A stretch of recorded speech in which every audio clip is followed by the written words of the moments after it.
the Super Bowl just a few short days away, the excitement surrounding the NFL is more intense than ever, especially here in New England.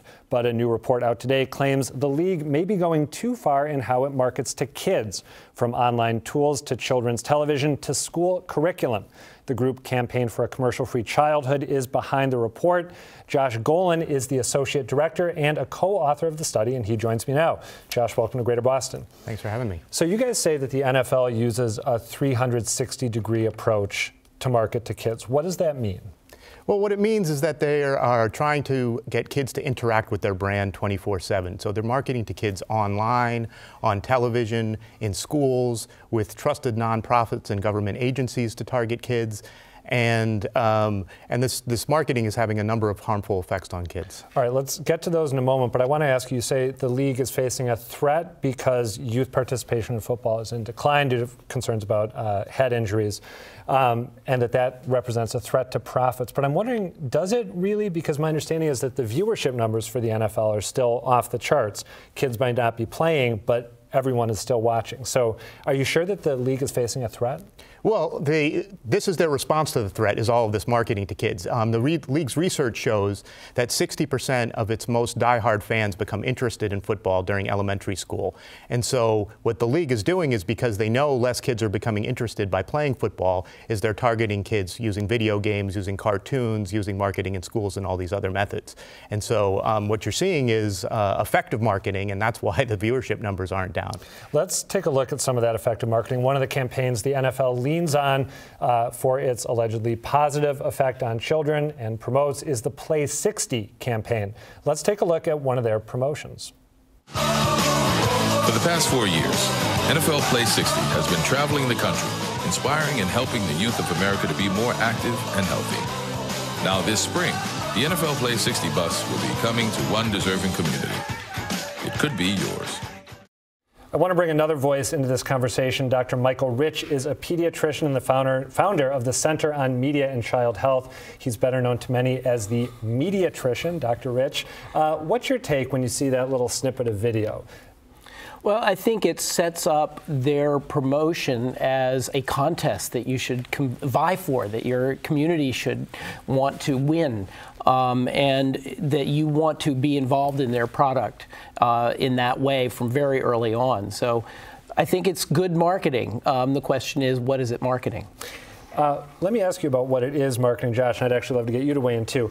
How do we know, or why should we think that that isn't simply sort of a straightforward, commendable, let's get kids up and off the couch, let's keep them from being sedentary, let's get them out and active? Why do you think that it's not something that straightforward?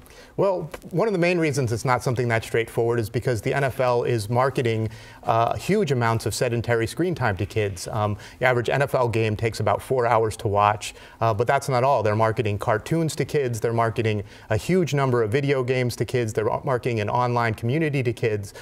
So if the NFL really wanted kids to get active, they wouldn't be trying to get to be the next Nickelodeon or the next Disney Channel and have kids watching screens all the time. Does that critique resonate with you, Dr. Rich, or do you think it's possible that maybe the NFL has, somewhat pure intentions here than Josh is suggesting?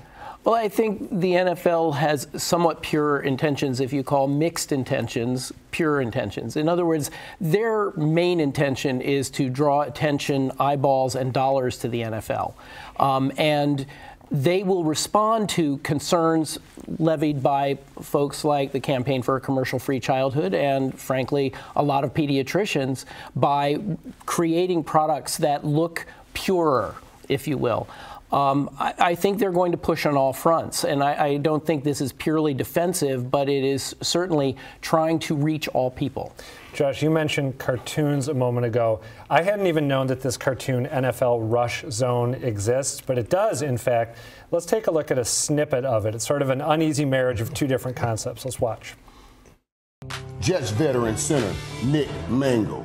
Nick Mangold, number 74, center, New York Jets. Nick, at the 2006 draft, you were the top pick at your position. Any advice for the young players waiting out there today?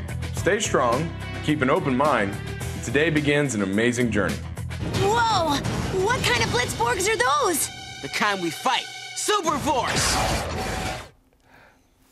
I got to say that, in fact, the transition from, player interview with uplifting message to crime-fighting action is just as abrupt in the actual show. I mean, we edited that, but that's pretty much how it goes. Michael Rich, does this seem odd to you? I mean, it seems odd to me. Does it seem odd or worse? I don't think it seems odd. I think it seems quite smart if your job is to try to get kids to buy in from very early on. The NFL, like many big consumer products corporations, is seeking to build brand loyalty from very early on. If they can reach into the cradle, they will. And they are pushing on all fronts, including cartoons aimed at kids. So it's not just about them sitting still for 4 hours at a time watching shows. It's what they're watching on these shows, what is being advertised, and what is being modeled for them. And I love the kids keep an open mind, from someone whose mind, it may be partly addled from being hit too many times in a game that less and less kids are playing. Josh, tell me about what the NFL is doing to market fantasy football to young kids. Again, this is something I had no clue about. What are they doing? So they maintain on their main marketing hub for children, which is called NFLrush.com, they have fantasy football leagues that have cash prizes, Xboxes as prizes, and so kids will go and play fantasy football on this website. And they work that into schools, right? They get teachers to build a curriculum around this? Yes, they actually have a curriculum which they claim teaches math, and what it does is encourages, or it actually mandates that if you want to complete your homework assignment, you have to play fantasy football on the NFL's website. Michael, your thoughts on this? Well, this is not new. Corporations have been trying to get into the schools, and a captive audience, which they overtly claim to their advertisers are, a captive audience for a century now. And so I think that what Can this you give me actually report, just other examples of this? Yeah. Well, the soda companies, the beverage companies for years would give a school a scoreboard for their football field, or for exclusive pouring rights, they called it, in the school, which meant that they vended only their products to children. That has fortunately been taken care of in part by the work the you folks have done, but in part by lots and lots of people saying this is not right. We shouldn't be pouring sugar water into children. But the NFL is doing the same thing, and I think perhaps the single most important part of this report comes down to the fact that they are calling attention for parents, for schools, for anybody who interacts with kids, that we have to be conscious of what we're putting into kids' heads, that we have to think about this. We got to leave it there. Michael Rich, Josh Golan, thank you both. Thank you. Thank you.